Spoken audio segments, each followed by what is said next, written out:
नमस्कार दोस्तों, मैं अभी लोधी आप सभी का स्वागत करता हूं आपके अपने यूट्यूब सुपर मैथ खोज चैनल में। तो दोस्तों, हम इस वीडियो में 10 इम्पोर्टेंट क्वेश्चनों के बारे में बात करेंगे जो कि दोस्तों एग्जामों में बार बार रिपीट होते हैं। चाहे आप वो एसएससी, रेलवे, एनटीसीपी या फिर किसी भी स्टेट एग्जाम की तैयारी कर रहे हों, ये 10 के 10 क्वेश्चन सभी एग्जामों में पूछने वाले हैं। तो दोस्तों, आप इस वीडियो के शुरू से लेकर एंड तक बने रहिएगा ताकि प्रत्येक क्वेश्चन आप लोगों की अच्छे से समझ में आ जाए। तो दोस्तों, हम बिना देरी के अपनी वीडियो को शुरू करते हैं। तो हमारी वीडियो का फर्स्ट जो क्वेश्चन रहेगा वो रहेगा कि एक भिन्न के अंश की अपेक्षा उसका हर कितना है, एक अधिक है। ठीक है ना। यदि अंश और हर दोनों में से कितना एक घटाया जाए तो भिन्न 0.5 के बराबर हो जाती है। तो वो भिन्न क्या है? तो यहाँ पर देखो दोस्तों, सबसे पहले तो आपको क्वेश्चन को देखना है, समझना है, पढ़ना है कि वो क्या करना है हमें और क्या करना चाहता है। तो देखो दोस्तों, यहाँ पर एक बात ध्यान से रखें कि जब भी आप क्वेश्चन को देखें या फिर पढ़ें या फिर सुनें, तो सबसे पहले हमारे दिमाग में पता चलना चाहिए कि जितना हम पढ़ रहे हैं उतना हमें क्या करना है, लिखना भी है या फिर नोट या उतना सॉल्व भी करना है। कैसे, वो मैं आपको बताता हूँ। देखो क्या तरीका होता है, जैसे कि हम यहाँ पर पढ़ रहे हैं कि एक भिन्न के अंश की अपेक्षा उसका हर कितना है, एक अधिक है। हमने इतना क्वेश्चन बन लिया, अब हमें इतना क्या करना है, सॉल्व करना है। तो यहाँ पर देखो दोस्तों, आपको कहीं ज़्यादा नहीं भटकना है, आपके पास ऑप्शनों में देखना है। तो वो क्या बोल रहा है, भिन्न की अपेक्षा हर उसका कितना है, एक अधिक है। तो यहाँ पर देखो 3/4 है एक भिन्न। ठीक है ना, 3/4 ये क्या है, अंश है और ये क्या है, हर है। अब देखो, जो अंश से एक अधिक क्या है, हर है। तो यही तो बोल रहा है। यहाँ पर भी देखो 4 से एक अंश क्या है, हर क्या है, एक अधिक है। इसी प्रकार देखो 2 और 3 में क्या है, अंश एक अधिक है, हर एक अधिक है।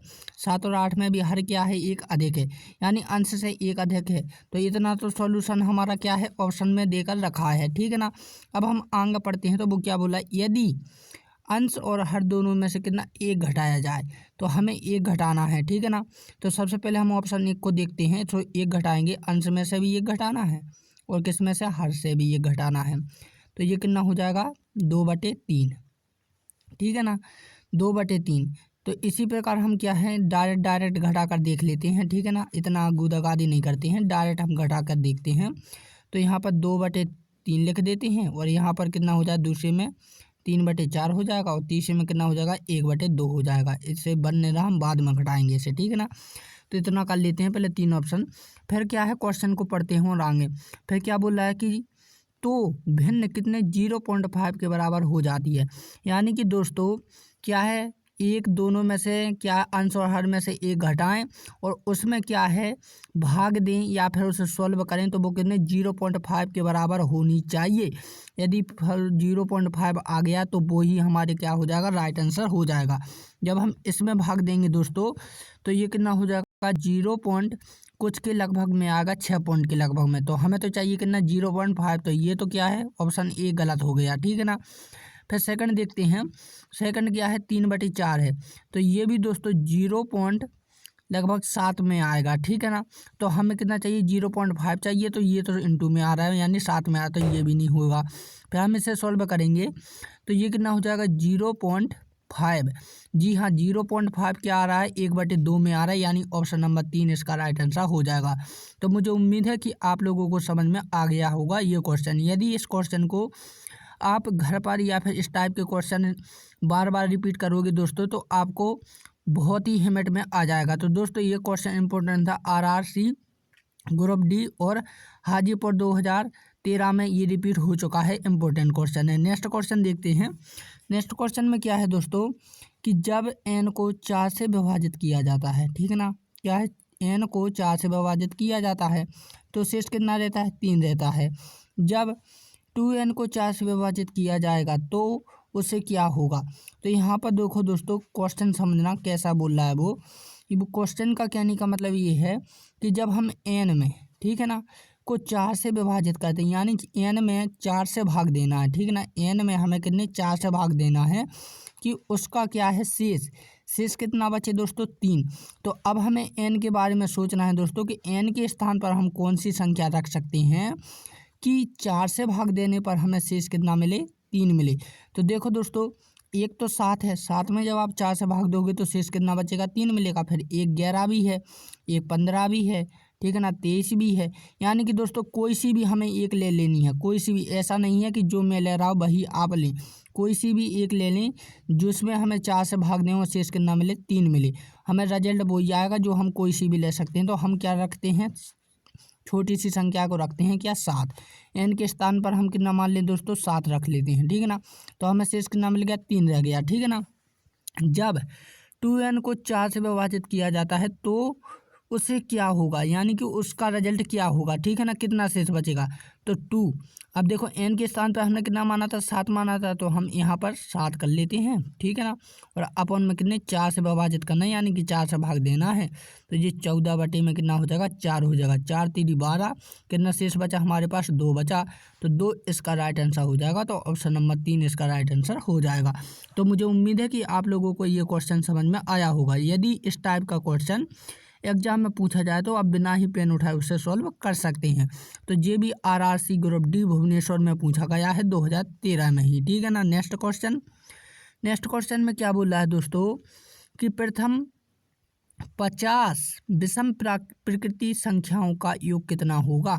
तो दोस्तों आप विषम संख्या तो जानते ही हैं ना, जैसे 1 है, 3 है, 5 है, ठीक है ना, 7 है, ये क्या होती हैं, विषम होती हैं, ठीक है ना, जिनका क्या जोड़ा नहीं होता है या फिर 2 से भाग नहीं करती, ठीक है ना, वो क्या होती हैं, विषम।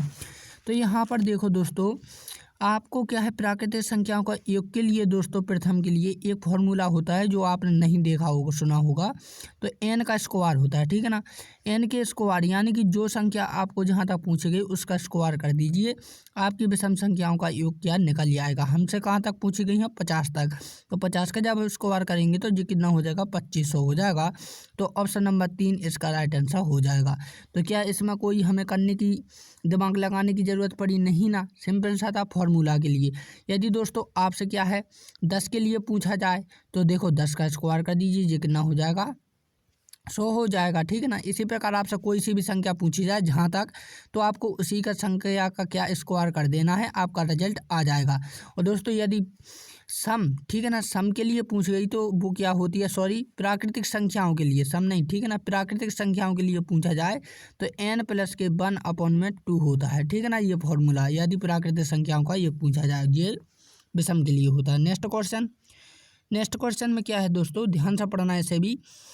100 का आधा, ठीक है ना, क्या है, 100 का आधा, 100 का आधा कितना होगा, 50 होगा, ठीक है ना, कितना होगा, 50 होगा, से विभाजित करें।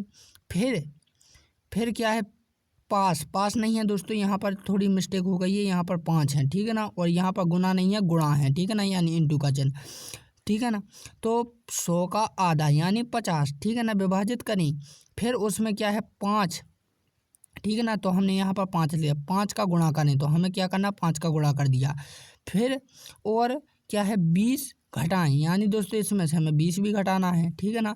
अब परिणाम बताएं, यानी रिजल्ट बताना है, तो हम इसे सॉल्व करेंगे तो ये कितना हो जाएगा, 250, और माइनस के कितने, 20, तो ये कितना हो जाएगा, 230। ऑप्शन नंबर 3 इसका राइट आंसर हो जाएगा। देखो कितना इजी था, इसलिए मैं कहता हूं दोस्तों कि हमें मैथ वाले हों या फिर रीजनिंग या फिर हम कोई सा भी मैथ से रिलेटेड क्वेश्चन करते हैं तो सबसे पहले क्या है, उसे हमें देखना होता है सवाल को, फिर समझ पढ़ना होता है, फिर हमें समझना होता है कि आखिरकार क्वेश्चन क्या कर रहा है, क्या बोल रहा है और हमें क्या करना है, ठीक है ना। तो ये हमें सभी को ध्यान में रखना होता है। नेक्स्ट क्वेश्चन देखें, तो नेक्स्ट क्वेश्चन क्या है दोस्तों, कि संख्या 83 69 12 में अंकों को अवरोही क्रम में व्यवस्थित करने के बाद संख्या में कितने अंकों की स्थिति अपरिवर्तित, यहाँ पर परिवर्तन नहीं है, अपरिवर्तित है, ठीक है ना, जो टच समझ ना हो, ठीक है ना। तो कौन कौन सी संख्या है या फिर कितनी संख्याएं हैं वो हमें बतानी है। तो यहाँ पर देखो दोस्तों, सबसे पहले हम संख्या को लिख लेते हैं, ये कितनी है, 83 69 12, ये क्या संख्या। अब अवरोही क्रम जानते हैं ना, जो बड़ी से छोटी की ओर जाती है। इस संख्याओं में सबसे बड़ी संख्या क्या है, 9 है, ठीक है ना। फिर उसके बाद क्या आती है, 8 आती है, फिर 7 आती है, फिर देखो 6 5, ठीक है ना, 4, फिर 3, लेकिन हमारे पास ये बीच की संख्या नहीं है, क्या है, उससे बड़ी है, 3 है, ठीक है ना, फिर 2, फिर 1। तो ये जो दोस्तों जो है ये हमारे पास सवाल में थी, ठीक है ना, और ये हमने क्या है, अवरोही क्रम में व्यवस्थित कर ली है, ठीक है ना, यानी बढ़ते क्रम से छोटे क्रम की ओर। यदि आरोही संख्या की बात की जाए तो छोटी से बड़ी की ओर जाती हैं, ठीक है ना। अब हमें बताना है कि इनमें से कितनी ऐसी संख्या हैं जिनने अपना क्या है स्थान परिवर्तन नहीं किया है, ठीक है ना। तो इसमें से दोस्तों केवल 7 संख्या है, क्या है 7 संख्या है। तो हम कह सकते हैं दोस्तों कि इन 6 संख्याओं में केवल एक संख्या है, क्या है एक संख्या है जिसने अपना स्थान परिवर्तन नहीं किया है। वो कौन सी है 7 है। देखो एक के स्थान पर आपको 7 भी दे सकती है, ठीक है ना, कितने दे सकती है 7। तो ध्यान रखें, ठीक है ना। तो दोस्तों ये आरआरबी ग्रुप डी 2018 में पूछा जा चुका है, ठीक। नेक्स्ट क्वेश्चन क्या है कि 2 अंकों की एक संख्या के अंकों का योग कितना है 9 है। तो यहाँ पर देखो दोस्तों हमारे पास देखो 7 और ये, ठीक है ना। ऑप्शन नंबर 2 ऑप्शन नंबर 4 को हम प्लस कर रहे हैं 2 अंकों को, तो कितना आ रहा है 9 आ रहा है। तो ये 2 वाली तो संख्या कैसी नहीं हो सकती है, सॉरी ये तीसरी और पहली और तीसरी संख्या तो ऑब्जेक्ट हो ही नहीं सकता, क्योंकि हमें कितनी चाहिए 2 अंकों की संख्याएं चाहिए जिसका योग कितना हो 9 हो। तो इन दोनों का तो 9 हो नहीं रहा, तो ये ऑप्शन तो हो नहीं सकते। अब हमारे पास क्या है 2 और 4 नंबर के ऑप्शन हो सकती हैं। तो अब हमें इन्हें सॉल्व करना है, ठीक है ना। पहले क्वेश्चन को पूरा करते हैं, कितना है 9 हो। तो इनमें से कितने 27 घटा देने की, ठीक है ना, घटा देने से संख्या के अंक आपस में बदल जाते हैं। तो वह संख्या कौन सी है, यानी कि दोस्तों अब इन दोनों में से हमें क्या 27 घटा देना। तो 63 में से जब हम 27 घटाएंगे दोस्तों तो ये कितना बचेगा 36 बचेगा, ठीक है ना। अब देखो दोस्तों 36 को जब हम दोबारा से बदल देंगे, यहाँ पर बदलना लिखा है ना, तो बदल देंगे तो दोस्तों ये क्या 63 हो जाएगी। यानी कि दोस्तों 27 ही उसमें से घटा देने पर संख्या को बदलने पर वही की वही संख्या मिल रही है, यानी ऑप्शन नंबर 2 इसका राइट आंसर हो जाएगा, ठीक है ना। समझ गए ना। यदि हम 27 इसमें से घटाएं दोस्तों, ठीक है ना, तो ये कितना बचेगा हमारे पास बचेगा 55 बचेगा। लेकिन हमारे पास इतने पलटने पर दोस्तों हमें क्या 72 नहीं मिल रहा, तो ये तो हो ही नहीं सकती थी, ठीक ना। इसलिए ऑप्शन नंबर 2 इसका राइट आंसर हो जाता। और ये दोनों तो वैसे ही नहीं हो सकती क्योंकि इनका योग 9 नहीं आ रहा था, ठीक है ना। तो दोस्तों ये भी आरआरबी ग्रुप डी इन दोनों एग्जामों में सिकंदराबाद में पूछा जा चुका है, ये भी 2018 में पूछा जा चुका है, ठीक। नेक्स्ट क्वेश्चन क्या है दोस्तों कि यदि आप 1 से 100 तक की सभी अंकों को लिखें तो बताएं कि आप अंक 3 कितनी बार लिखेंगे। तो देखो दोस्तों ये तो सिंपल था, ये तो हम दिमाग के जरिए से भी लगा सकते हैं। तो हम 3 से स्टार्ट करते हैं, 3, ठीक है ना, 31, 33 और कहाँ तक 93 तक, ठीक है ना। फिर यहाँ से कहाँ से करते हैं दोस्तों हम शुरुआत करते हैं, सॉरी यहाँ पर 3 नहीं होगा, यहाँ पर 31 नहीं, यहाँ पर 13 होगा, ठीक है ना। यहाँ पर कितना होगा 13 होगा, ठीक है ना। और हम शुरुआत करते हैं यहाँ से 31 से लेकर कहाँ तक करते हैं, यहाँ तक हम 39 तक करते हैं, ठीक है ना। कहाँ तक, यहाँ तक 39 तक। और यहाँ पर एक 30 संख्या होती है, कहाँ तक, यहाँ तक 30, ठीक है ना। अब देखो दोस्तों यहाँ से यदि आप इन सभी को जोड़ें संख्याओं को, ठीक है ना, तो ये कितनी हो गई 13, सॉरी 11, ठीक है ना। 11 कितनी बार लिखेंगे हम, जो 3 संख्या हैं वो 3 हम कितनी बार लिखेंगे 11 बार लिखेंगे, ठीक है ना। अब हमें ये छोड़कर दोस्तों हमें क्या है 31 से लेकर 39 तक गिनना है, तो हम कितनी बार लिखेंगे 8 बार लिखेंगे, ठीक है ना। और एक जी हो जाएगा दोस्तों, ठीक है ना, क्योंकि 29 के बाद 30 आता है, यहाँ पर भी रहता हमारा 1, ठीक है ना। 1 3 बार हम कहाँ 30 बार भी लिखते हैं। तो यहाँ पर सबको टोटल जोड़ लें दोस्तों, तो कितना हो जाएगा हमारा हो जाएगा 20। तो 20 इसका राइट आंसर हो जाएगा कि हम 3 को कितनी बार लिखते हैं 20 बार लिखते हैं। यदि आप बात की जाती 1 की, तो एक ही मात्र ऐसा है दोस्तों 100 संख्याओं तक कि 21 बार लिखा जाता है। बाकी की कोई भी संख्या हो दोस्तों, किसी भी 1 की 3 के अलावा या फिर कोई भी पूछ लिया जाए तो 20 ही लिखी जाती हैं, ठीक है ना। लेकिन 1 की पूछा जाए तो एक मात्र 21 बार लिखा जाता है, क्योंकि उसमें 100 प्लस हो जाता है, ठीक है ना। नेक्स्ट क्वेश्चन क्या है कि 0 के साथ किसी संख्या का गुणनफल हमेशा होता है। तो दोस्तों सभी जानते हैं कि 0 के साथ क्या होता है, 0 ही होता है, ठीक ना। किसी भी संख्या का यदि हम 0 में गुणा करते हैं तो उसका रिजल्ट कितना आता है 0 ही आता है। नेक्स्ट क्वेश्चन में क्या है, निम्नलिखित में से कौन सी संख्या अभाज्य नहीं है। अभाज्य का मतलब है दोस्तों कि या तो वो स्वयं से कटती है या फिर क्या है अन्य किसी से कटती है, ठीक है ना। तो वो संख्या हमें देखनी है, सॉरी अभाज्य का मतलब ये होता है या तो वो स्वयं से कटे या फिर एक से कटती है, ठीक है। तो दोस्तों यहाँ पर ऐसी संख्या क्या है, तो देखो यदि हम बात करें दोस्तों 51 की, ठीक है ना। यदि हम 2 की बात करें या फिर इनकी बात करें तो 47 क्या अभाज्य संख्या है, ठीक है ना। क्यों? क्योंकि ये 1 से कटेगी और 47 से कटेगी। इसी प्रकार 13 है दोस्तों, 13 1 से कटेगी और 13 से कटेगी, इसलिए 2 है 1 से कटेगी और 2 से कटेगी। फिलहाल में ये अभाज्य और भाज्य दोनों ही संख्या होती है 2, ठीक है ना। लेकिन दोस्तों जो 51 है वो आपकी 1 से कटेगी, ठीक है ना, 51 से भी कटेगी, 13 से भी कटेगी और 17 से भी कटेगी, ठीक है ना। तो ये कई प्रकार की या फिर 3 से भी कटेगी, ठीक है ना। तो दोस्तों ये कई संख्याओं से कटती हैं, तो हम कह सकते हैं कि ये अभाज्य संख्या नहीं है, ये कौन सी है, भाज्य संख्या। तो ऑप्शन नंबर 1 इसका राइट आंसर हो जाएगा। नेक्स्ट क्वेश्चन में क्या है दोस्तों कि 1 प्लस की 0.1 प्लस 0.01 प्लस 0.001 का मान कितना होगा। तो दोस्तों ये क्वेश्चन कैसे करना है वो भी आप ध्यान से रखें। तो दोस्तों सबसे पहले हमें 0 पॉइंट वाले क्या है सॉल्व कर लेते हैं, ठीक है ना। तो 0 पॉइंट वाले हम सॉल्व करते हैं तो ये कितना हो जाएगा 1 1 1 0 पॉइंट, ठीक है ना। तो ये आ गया। अब हमें जो एक पॉइंट के बाद दी जाती है तो दोस्तों वो हमेशा पॉइंट के बाहर जुड़ती है, ठीक है ना।